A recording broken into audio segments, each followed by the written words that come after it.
এখানে দেখো আমি সুন্দর করে মাছটা মেখে নিচ্ছি। দেখো তেলটাও গরম হয়ে গেছে।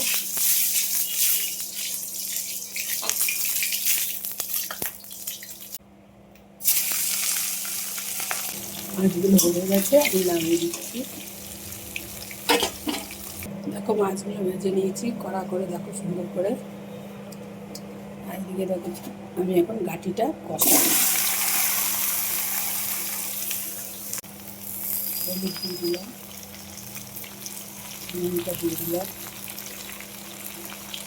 লঙ্কাটা দিয়ে দিলাম। এটা কিন্তু কোনো মশলা চলবে না।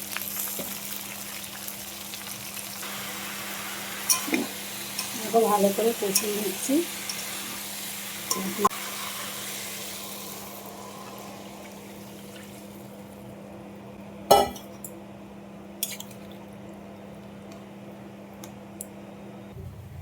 এইবার আমি কটা চই ঝাল দিয়ে দিলাম। চই ঝাল খেতে এত ভালো লাগে, মাংসর মধ্যে, গাঁটির তরকারি এসবের ভেতর দিলে খুব সুন্দর লাগে।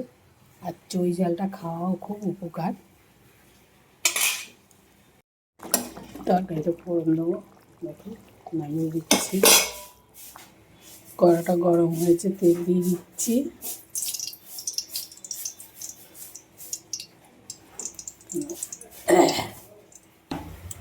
এবার দিয়ে দিচ্ছি দুটো তেজপাতা, জিরে।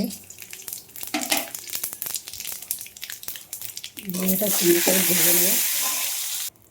জিরেটা দেখো কিছু লাল হয়ে গেছে ভাজা। এবার আমি তরকারিটা দিয়ে দিচ্ছি। তরকারিটা ফুটে উঠেছে, তারপর মাছগুলো দিয়ে দিচ্ছি। দেখো মাছগুলো দিয়ে দিয়েছি, এবার ঢেকে দিচ্ছি।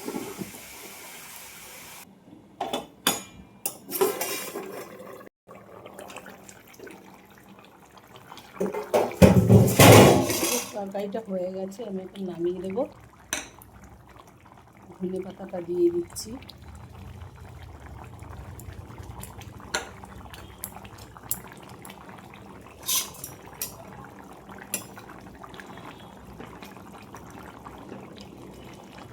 নামিয়ে দেবো, নামিয়ে দিচ্ছি।